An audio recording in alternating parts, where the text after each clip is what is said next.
Hi everyone, my name is Rania Sermpezi and I'm working as part of the Connecting Nature project at Glasgow City Council in Scotland. My role revolves around data, their collection, their analysis using geographical information systems, and their visualization through web maps and applications. Our exemplar is the Open Space Strategy, which was approved in February this year. Our goal is to embed nature-based solutions like thinking into policy and track any changes to the environment, health and well-being, social cohesion, and the economy as a result of such policy. In order to achieve this, we need to collect data and provide evidence to colleagues and other decision makers.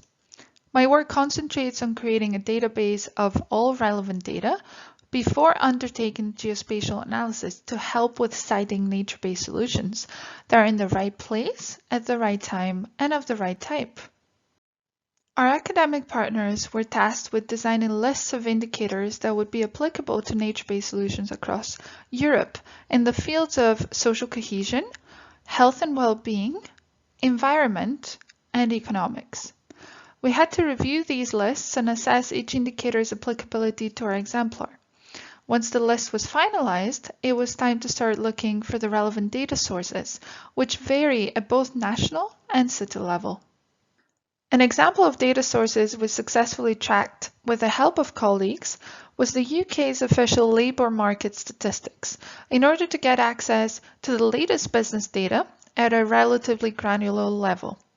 The thinking behind this was that we could track how business numbers and types changed in areas as a result of actions taken because of the open space strategy.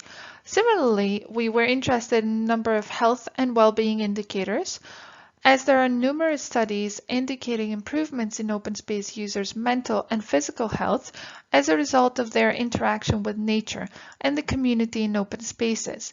We were able to source years' worth of health data, such as the incidence of cardiovascular disease and asthma hospitalizations, from the Scottish Public Health Observatory.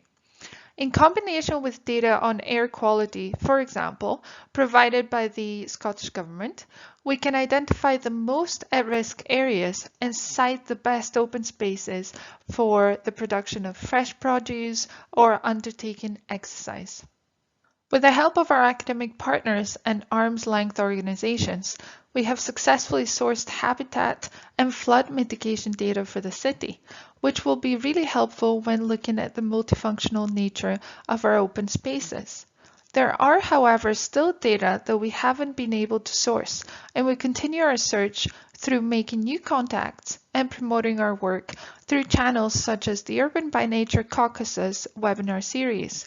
We intend on undertaking citywide surveys to obtain social cohesion and health and well-being data that are currently unavailable, such as social trust, stress incidence, and many more. We're hoping that existing collaboration with academic partners and arm's-length organizations, coupled with our in-house expertise, will provide us with citywide environmental data capable for use in, for example, tree canopy and air temperature mapping. We continue to search and acquire data, but we have already compiled the existing data into a dashboard that combines mapping and graphical components to provide the required visualization.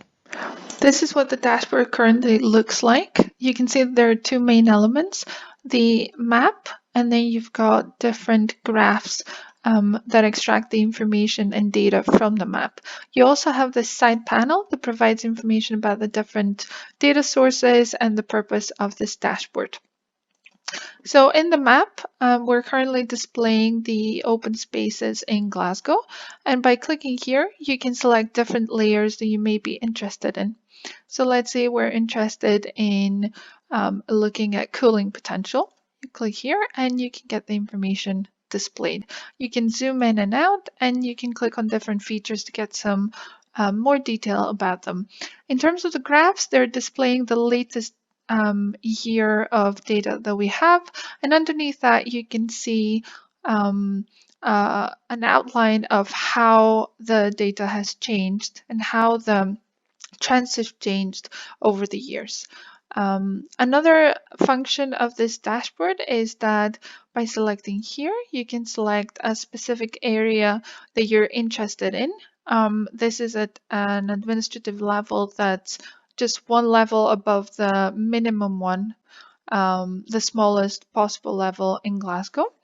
So let's say we're interested in one of the city center ones. Let's say West. By clicking here, all the graphs update and give you the relevant information for that location. You can compare different areas. So say we were interested in City Center East. So by clicking that, you get the graphs to show two different bars that show you the different information.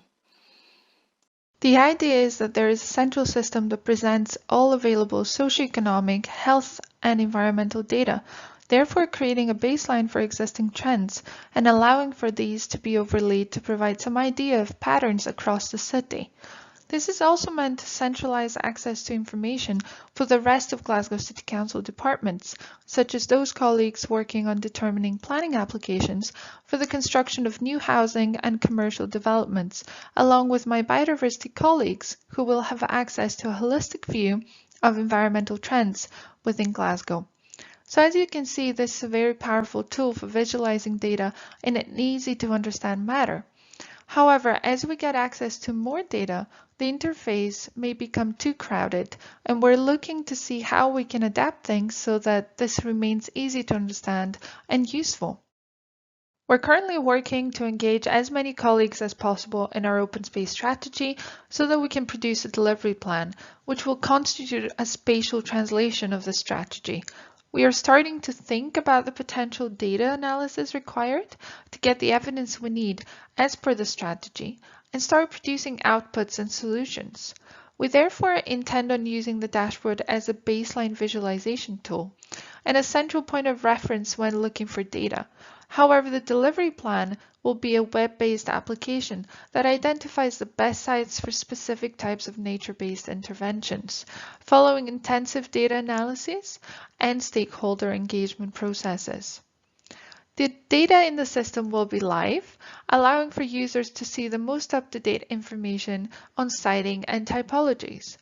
This ensures we are a fair and transparent local authority, involving everyone in our decision making, but also making the open space strategy's goals easily understandable and accessible through a web-based mapping application.